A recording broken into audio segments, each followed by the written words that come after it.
We got to advance into Lionel Messi's overall performance today. Keith, what did you think of it? I commented last night on Ronaldo because we've been doing the comparisons for obvious reasons, and I felt last night he was on it. He looked sharp. I just look at Messi's body language, and he feels the pressure.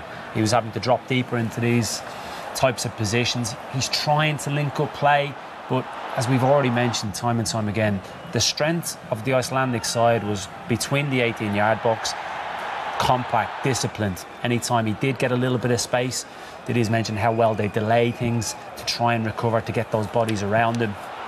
He was always going to be the one to try and create the spark.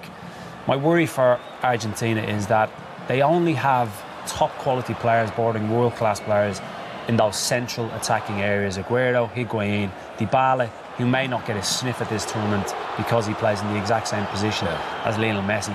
How can he orchestrate some kind of system to get both of those in the team with one of the strikers? But overall, it was a frustrating afternoon for Lionel Messi. I mean, you've got to give the keeper some credit as well. I think he made two big saves, Halderson, for Iceland as well. That, you know, maybe Didi didn't give him credit for the penalty. If he goes the wrong way, then it's a goal. But he made a great save late on as well.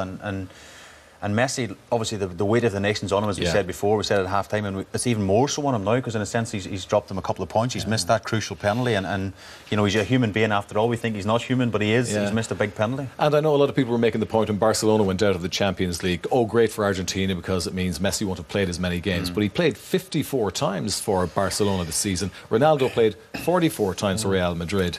Messi never gets substituted, so that's a lot of football for a player, isn't it? And the other top team, Neymar, he was out for 3 months. He seems to be back, so he'll be a lot fresher than the pair of them.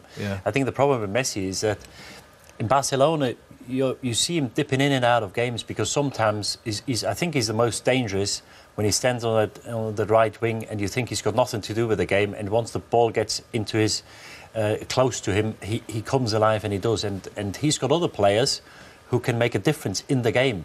I feel he knows if he doesn't do anything, the team won't do anything. And sometimes I think you can try to do too much. It's very tiring. And then obviously you make yourself very predictable, because every second, third, fourth touch is Messi's. And he knows that there's not many players in that team who make a difference going forward. And I think sometimes he tries to do too much, which shows what a character is, that he takes a responsibility. But I think sometimes that's detrimental to his game and also Argentina's game. For Barcelona, how many times do you see him playing a one touch, two touch, just passing it, recycling possession? You're right, every time he gets the ball for Argentina, he feels like he has to produce something every single time. Yeah, so the pressure is on Messi, and that pressure likely only to intensify even more as the tournament goes on, especially with them having only managed a draw with Iceland today. Well,